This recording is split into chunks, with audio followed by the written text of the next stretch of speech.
তোমার সন্তান এই করবে মানে আমি যেটা বলবো সমাজে সেটাই হবে। হয়তো আপনাদের ঠাকুরগাঁও নাই, আমাদের রাজশাহীতে আমাদের অনেক অঞ্চলে দেখছি এখন আছে।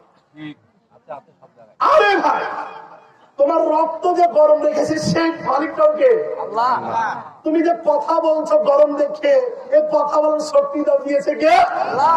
যে কথা বলার শক্তি দিল, যে তোমাকে চলাফেরার শক্তি দিল, যে তোমাকে খাওয়ার শক্তি দিল, বাড়ির মালিক বানালো, গাড়ির মালিক বানালো, ওই ব্যক্তি, ওই মানুষটা, ওই ব্যক্তিত্ব, ওই মহান রব 1 মিনিটের জন্য কি অহংকার করেছে? অহংকার কি মানুষের করা যায়? কথা বলেন, করা যায়? কিভাবে অহংকার করেন? অহংকার যদি না করতেন সালাত আদায় কেন করেন না? বলেন, কাকে এত বাহাদুরি দেখাচ্ছেন? কাকে এত অহংকার দেখাচ্ছেন? কে আপনারা এত অহংকার দেখবে? মরে যান আজকে, আজকে এখনই মৃত্যুবরণ করেন, আপনার মসজিদে মসজিদে এলান করে দেওয়া হবে অমুক গ্রামের অমুক ব্যক্তি মারা গেছে। মরে যান আজকে।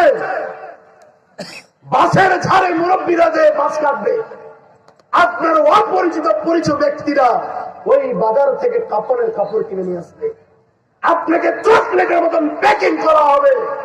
এই অহংকারী শরীরটা ওই মাটির নিচে ফেলে আসবে না? আসবে না? অহংকার করে লাভ আছে? করবেন? করবেন? অহংকার করবো ইনশাল্লাহ। আবার বলেন ইনশাল্লাহ।